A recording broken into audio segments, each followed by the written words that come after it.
Halo Happy Investor, kembali lagi dengan NH Korindo Sekuritas. Hari ini Senin 29 Mei 2023, seperti biasa akan memaparkan market update dan juga rekomendasi saham. Kita lihat untuk outlook hari ini, optimisme dan kelegaan diperkirakan cenderung menjadi sentimen dominan bagi para investor pada hari Senin, seiring Washington ini mencapai kesepakatan tentatif tentang plafon utang Amerika Serikat, sehingga menghilangkan risiko gagal bayar yang berpotensi mengguncangkan dunia keuangan global. Likuiditas perdagangan dan pasar di Asia diprediksi akan lebih ringan dari biasanya, namun dengan tutupnya pasar Amerika Serikat dan Inggris diprediksi akan lebih ringan dari biasanya, namun dengan tutupnya pasar Amerika Serikat dan Inggris karena liburan, mereka membuka potensi volatilitas yang besar. Sentimen positif datang dari Wall Street yang menguat pada hari Jumat, terutama saham Nasdaq dan Mega Teknologi. Rilis data ekonomi terakhir dari Amerika Serikat pada Jumat lalu melaporkan pertumbuhan core durable goods orders untuk bulan April secara bulanan turun ke area minus 0,2% secara MOM, sedangkan core PCE price index untuk bulan April yang merupakan indikasi inflasi favorit dari Federal Reserve ini naik 0,4% secara MOM. Kemudian ada personal spending untuk bulan April yang juga naik 2 kali lipat dibanding proyeksi menjadi 0,8% MOM. Ada Michigan Consumer Expectation dan sentimen untuk bulan Mei yang semakin bergerak ke arah ekspansif, masing-masing di angka 55,4 dan 59,2. Kemudian juga ada dolar indeks yang mengukur kekuatan USD terhadap mata uang major dunia lainnya, solid di level 104,26 atau titik tertinggi 2 bulan. Nah, adapun closing IHSG Jumat lalu ini menempatkan di bawah support MA10 menjadikan level 6706 ini merupakan level yang setidaknya harus bisa kembali tertembus segera apabila ingin menghindarkan IHSG dari tren turun lebih jauh lagi.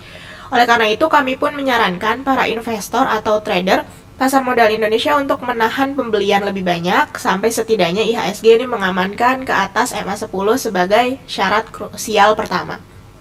Kemudian untuk hari Jumat kemarin, Most Active Stocks itu ada BBRI, BBCA, Goto, Telkom, Sage, BMRI, BBNI, Adaro, SI, dan Boga.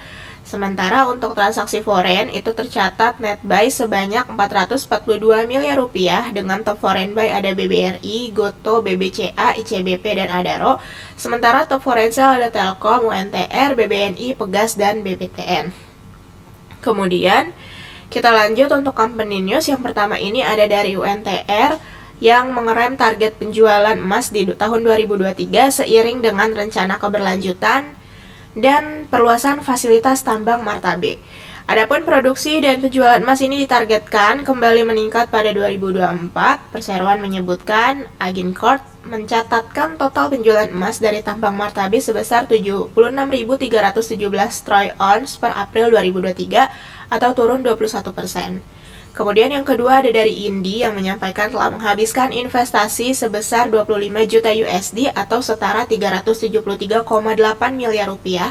Ini berdasarkan kurs Gisdor sebesar 14.952 rupiah per USD untuk pengembangan kendaraan listrik. Indi mengembangkan ekosistem kendaraan listrik melalui 3 perusahaan yaitu PT Electra Motor Group, PT Foxconn Indica Motor, dan PT Energi Makmur Buana. Perseroan melihat prospek kendaraan listrik di Indonesia ini masih sangat baik. Menurutnya perkembangan motor listrik di Indonesia sangat potensial. Kemudian yang ketiga ada dari IPCC, ini menyiapkan belanja modal sebesar 200 miliar rupiah tahun 2024 untuk ekspansi. Peningkatan capex perseroan terutama untuk keperluan pembangunan gedung parkir agar kapasitas unit kendaraan di terminal dapat meningkat. Perseroan menjelaskan bahwa pihaknya ini mencatatkan kenaikan capex dalam beberapa tahun terakhir untuk mendorong ekspansi.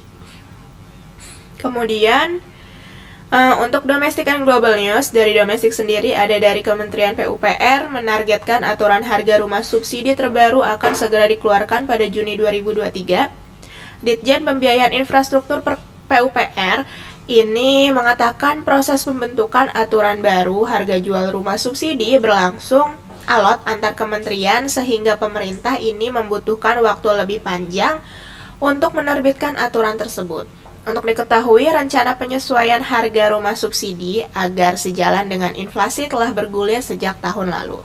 Namun realisasi dalam bentuk peraturan Menteri Keuangan yang dilanjutkan dengan keputusan Menteri PUPR tak juga kunjung ditekan. Dalam hal ini pihaknya mengakomodir masukan dari pengembang rumah subsidi untuk perhitungan nilai jual bebas PPN. Nah, kemudian dari Global sendiri ada dari Presiden AS Joe Biden yang mengatakan pada hari Minggu bahwa ia telah menyelesaikan kesepakatan anggaran dengan Ketua DPR Amerika Serikat yaitu Kevin McCarthy untuk menangguhkan pagu utang sebesar 31,4 triliun USD dan siap untuk diteruskan ke Kongres untuk pemungutan suara. Nah, kemudian setelah berminggu-minggu bernegosiasi, McCarthy dan Biden membuat kesepakatan sementara pada hari Sabtu. Kesepakatan ini akan mencegah terjadinya gagal bayar utang yang mengganggu stabilitas ekonomi. Jika kesepakatan ini mampu melewati Kongres yang terpecah sebelum Departemen Keuangan kehabisan dana untuk membayar semua kewajibannya, Departemen Keuangan mempertimbangkan pada hari Jumat bahwa hal itu akan terjadi jika masalah pagu utang tidak diselesaikan pada tanggal 5 Juni. Kemudian kita lanjut untuk Global and Domestic Economic Calendar. Hari ini ada dari Jepang yaitu Leading Index dan juga dari Finland terkait trade balance. Untuk Corporate Calendar hari Senin ini ada RUPS dari emiten Apex, APLN, BBSS, CEM, PTSN, Raja, RCCC, SIMF, WIIM, dan ZYRX. Sementara untuk dividennya ada dari emiten Baut, GMTD, KKES, PBID, PJAA, SMSM, dan STA. Untuk daily technical, hari ini HSG kami proyeksikan bearish atau konsolidasi dengan overview-nya menguji support level previous low atau menguji resisten MA10. Support terdekat di kisaran 6.660 dan hingga 6.650. Resisten terdekat di 6.710 untuk advice perdagangan hari ini yaitu wait and see. Rekomendasi saham yang pertama ada BBTN. Rekomendasi kami hari ini spekulatif buy. Overview-nya menguji support dari level previous low. Target ini di kisaran 1290 hingga 1300. Kemudian stop loss-nya di 1200. Rekomendasi saham yang kedua ada dari Inco dengan rekomendasinya yaitu spekulatif buy. Overview-nya yaitu bertahan pada support MA10. Targetnya di 6750, kemudian stop loss di 6475.